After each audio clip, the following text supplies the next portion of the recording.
Бүгдээрээ сайн байцгаана уу? За энэ удаагийн бичлэгээрээ та бүхэндээ энэ хиймэл оюун ухаан буюу AI бидний өдөр тутмын амьдралд маш их үүргийг гүйцэтгэдэг болсон. Тэрч байтугай зарим хүмүүс AI-аас хууль зүйн тусалцаа, зөвлөгөө, мэдээллийг авч түүнийхэн дагуу гэрээ контракт байгуулах зэрэг нийгмийн харилцаанд ордог болсон. Хиймэл оюун ухаан өвчний оншийг маш зөвөр тавьж байна. Хиймэл оюун ухаанаас асуугаад өвчнийхөө оншийг мэдээд эмчлэгдлээ гэсэн ийм мэдээллүүд. За мөн сэтгэл зүйн зөвлөгөөг AI-аас авч эдгэрлээ. За мөн одоо энэ AI-тай яг амьд хүнтэй харьцаж байгаа мэд сэтгэл оюун бодлоо хуваалцдаг ингээд ийм хүмүүс бол маш ихээр гардаг болсон.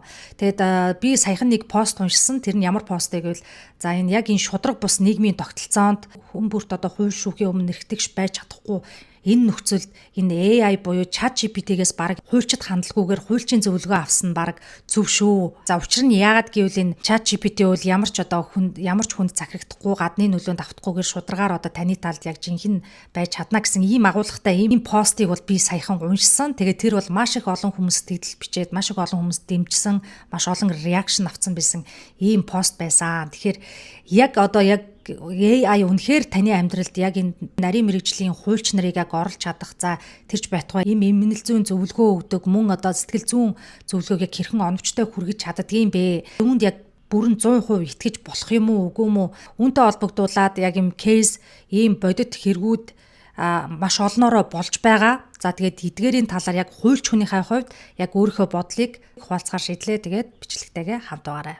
За сүүлийн жилүүдэд AI буюу энэ хиймэл оюун ухаан маш хурдцтай хөгжиж байгаа. За түүнийгээ дагаад хүмүүс AI-д итгэх итгэл бол маш ихээр нэмэгдэж байгаа. Тэрч байтугай бүх зүйлийг AI-аас асууж өдөр тутмынхаа амьдралын салшгүй нэгэн хэрэгцээ болгож яг түүний хэлснээр түүний заавраар явдаг болсон гэдэг ийм судалгаанууд гарсан байгаа. Мэдээж хиймэл оюун ухаан бол тогтсон онол шинжлэх ухааны мэдээлэл, батлагдсан мэдээллийг бол танд хүргэж чаддаг. Тэрч хэрээрээ бидний мэдээллийн цар хүрээг бол улам тэлж байдаг ийм онцлогтой, ийм давуу талтай байдаг. За харамсалтай нь хиймэл оюун ухаанд маш чухал нэг л зүйл байдаггүй. Тэр бол хүнд байдаг ухамсар гэсэн ойлголт бол хиймэл оюун ухаанд байдаггүй.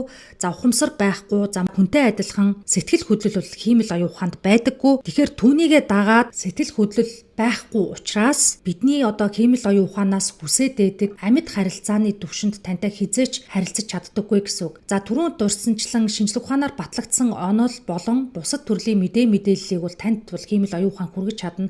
Гэвч нийгмийн шинжлэх ухаан буюу нийгмийн хүн хоорондын харилцаанаас үүссэн үр дагаврыг хиймэл оюун ухаан яг баттай түүнээс хэрхэн сэргийлж чадах. За мэрэгжлийн хуульч шиг танд зөвлөгөө, мэрэгжлийн сэтгэл зүйч шиг танд зөвлөгөө өгч бол хизээч чадахгүй гэдэг нь бол ойлгомжтой асуудал. Яг тэгвэл ухамсар буюу сэтгэл хөдлөл байхгүй учраас за харамсалтай нь сүүлийн жилүүдэд гарч байгаа энэ хиймэл оюун ухаанаас үүссэн маргааны кейс болгон ихэвчлэн дандаа юм ухамсар сэтгэл хөдлөл байхгүй гэдгийг ойлгоогүй юм уу аль эсвэл хиймэл оюун ухаанд хөтлөгдснөөс үүдсэн ийм хэрэгүүд маш ихээр гардаг болсон байна. За тэгээд ChatGPT болон бусад төрлийн хиймэл оюун ухаанаас өдөр тутмынхаа амьдралыг асуудаг, хууль эрх зүйн аливаа төрлийн маргаан гарсан, за шинээр бизнес эрхлээд гэрээ контракт байгуулах болсон, за сэтгэл зүйн гүн хямралд орсон байдаг юм эсвэл сэтгэл санаагаа хуваалцах байдлаар хиймэл оюун ухаанд ингэж ханддаг, түүнээс хариултыг хүсдэг ийм байдал бол одоо маш ихээр нэмэгддэг болсон байна. Тэгэхээр үүнээс улбаалаад ямар эрх зүйн хор уршиг гарсан байгаа яг бодит кейсүүд за тэр нь яг шүүхтэр очоод хэрхэн шийдвэрлэгдсэн талаарх яг ийм баримт жишээнүүдийг та бүхэндээ хэлхийг хүсэж байна. За эхний хэргийг та бүхэндээ ярьж өгье. За энэ болохоор 2023 онд Америкийн нэгдсэн улсын Нью-Йорк мужид болсон хэрэг байгаа. Нэгэн өмгөөлөгч ChatGPT ашиглан хууль зүйн судалгаа хийсэн байгаа. За AI бол 6 өөр шүүхийн президент буюу өөрөөр хэлбэл өмнө нь болж исэн шүүхийн шийдвэрийн жишээнүүдийг ингээд өөрөө зохиогоод өгчихсөн байгаа. За өмгөөлөгч бол тэрийг шалгалгүйгээр шүүхэд албан ёсоор өгсөн.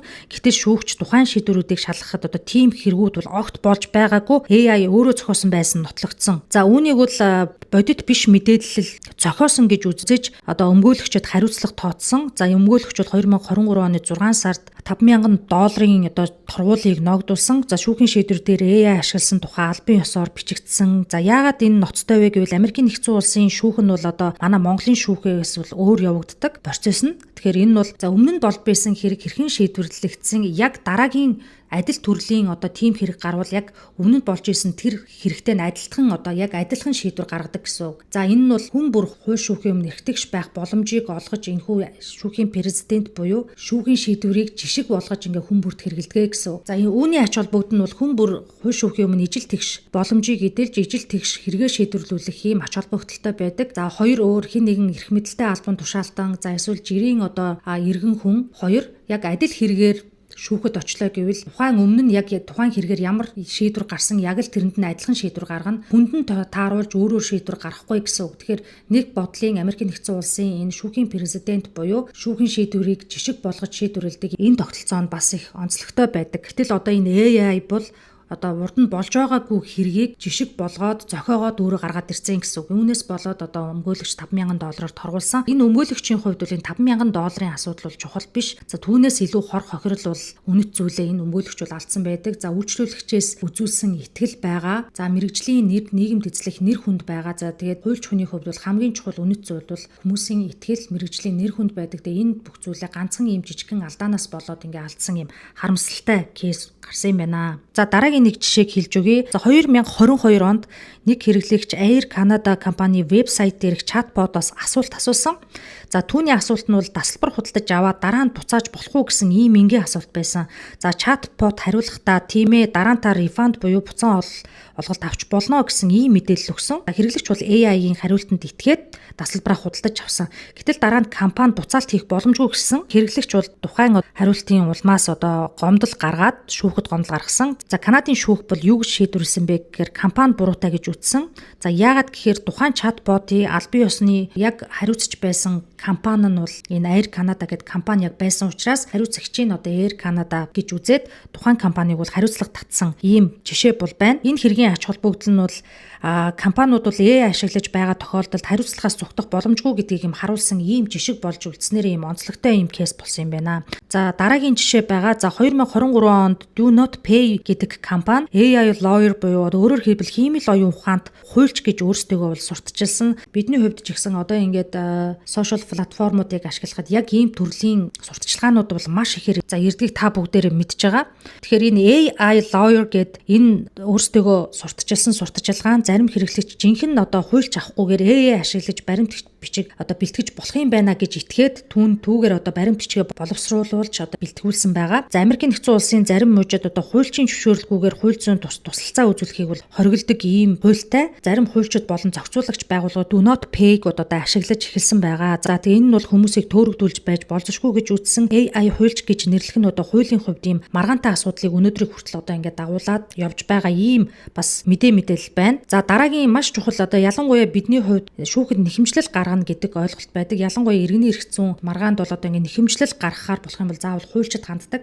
За гэтэл бол хялбарчлаад одоо энэ AI-гаар нэхэмжлэл одоо шүүхтэр буцаагдсан ийм тохиолдол байгаа. За энэ бол 2023 оноос 2025 оны хооронд Америкийн нэгдсэн улсын болон Европт зарим хүмүүс AI ашиглаад за нэхэмжлэл гэрээ шүүхэд өгөх тайлбар зэрэгээ бол өөрсдөө ингээд AI-аар бичүүлээд бэлтгээд өгсөн.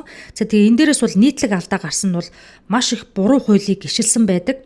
Өөр улсын хуулийг ашигласан, буруу нэр томьёо хэрэглэх зэргээр одоо алдаа гараад тухайн нэхэмжлүүд нь буцаагдаж. За тэгээ энэ тохиолдлоос олж шүүхэл баримт бичиг хүлээж аваагүй ийм тохиолдлууд бол одоо яг энэ Америкийн нэгдсэн улсын шүүхийн практикт бол маш ихээр гарч байгаа. За яагаад ийм AI тэтгэж одоо энэ хуульчийн тайлбар, зарим төрлийн гэрээ контракт, нэхэмжлэл бичүүлж болохгүй гэвэл хуулийг бол тайлбарлахад хууль бол зүгээр нэг юм текст биш. Хууль бол тэр чигээрээ бүтэц найруулгын хувьд л логик, нарийн шаардлага, за дагсан бичиг баримтууд гэх зэрэг одоо яг хумсарт хүнээс шалтгааллах ийм мэрэгжлийн үйл ажиллагаа байдаг. Тэгэхээр энэ бол AI-аар бол ягаад ч ингэж гүйцэтгэж боломжгүй юм нөхцөлтэй байдаг гэдгийг хүмүүс бол маш сайн ойлгож авах хэрэгтэй шүү. За одоо та бүхэнд маш их хүмүүс тулгараад байгаа, маш их хүмүүс төөрөгдөж байдаг нэг мэдээлэл өгье. AI сэтгэл зүйн зөвлөгөө өгөөд хүмүүс буруу шийдвэр гаргасан ийм асуудлууд бол маш ихээр гарсан. 2023 оноос хойш бол олон улсын судалгаанд хүмүүс хиймэл оюун ухааны ягцаас одоо харилцааны зөвлөгөө, амьдралын зөвлөгөө, за тэгээд сэтгэл зүйн зөвлөгөө гэх мэтчлэнгийн зүйлүүдийг одоо авч байгаа нь бол тогтоогдсон. За AI бол ерөөсөө ингээд хувь хүн тохируулж юм хариу өгдөг. За хиймэл оюун ухаан бол таныг яг ойлгож байгаа мэт санагддаг. Гэхдээ яг AI сэтгэл хөдлөл мэдэрдэггүй, хариуцлага хүлээдэггүй учраас бодит амьдралыг мэдэрч одоо танд хариу өгдөггүй гэдгийг бол маш сайн ойлгож авах хэрэгтэй. За тэгээд маш олон хүмүүс энэ AI-аас бол одоо сэтгэл зүйн хамаарал үүссэн нь судлаачдын санааг бол маш их зовоож байгаа. За тэгээд та бүгд ажиллаж байгаа бол AI-удаа үргэлж ээлдэг, маш их дэмждэг, одоо тантай бол хизээч маргалддаггүй. Тиймээс зарим хүмүүс AI-ыг үргэлж зөв гэж юм боддог, сэтгэл зүйдээр тогтдог. Энэ дээр нь бол AI бол маш сурамгаа одоо тоглолт хийж чаддаг гэсэн үг. Одоо та бүгдээрээ мэдж байгаа AI-тай харилцаад бичингүүт өмнө нь таны асууж исэн асуултууд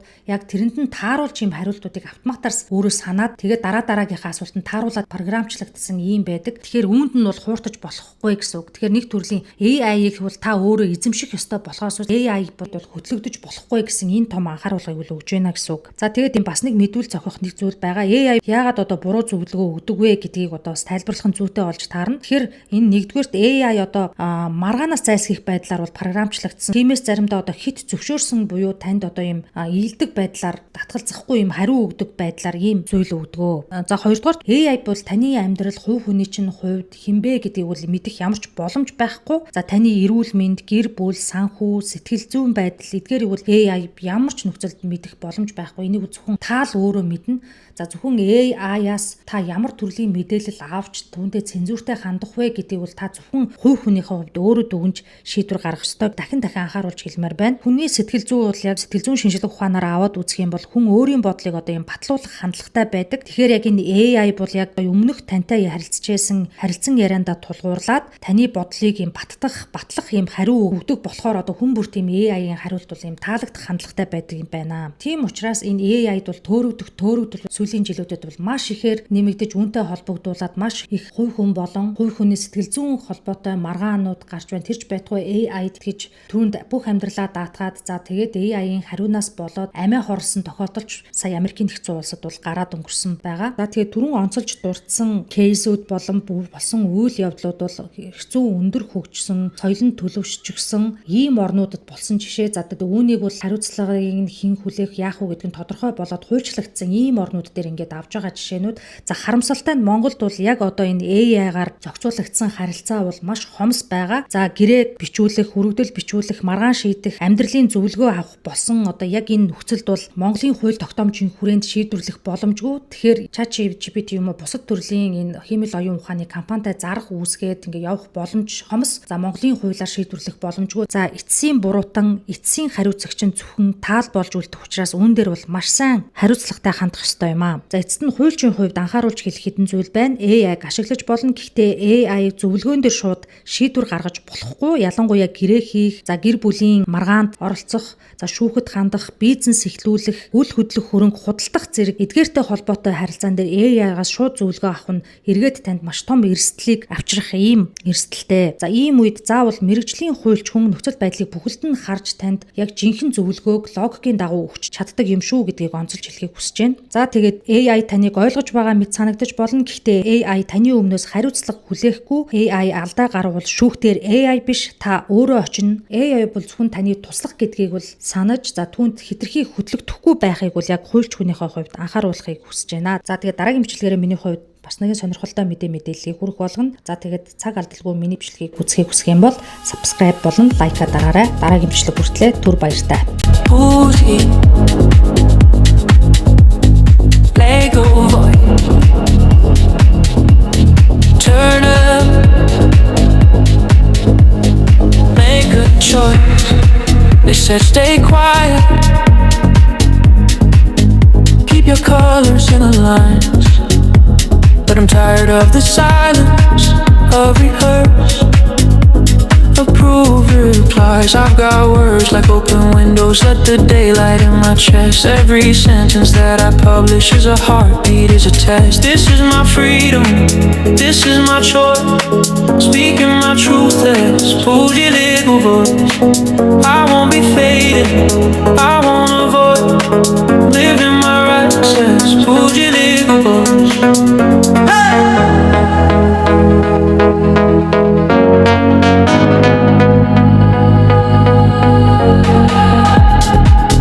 Scroll the comments, feel the pressure. Every takes a loaded frame, but I stand on what I stand for. You can question, you can blame,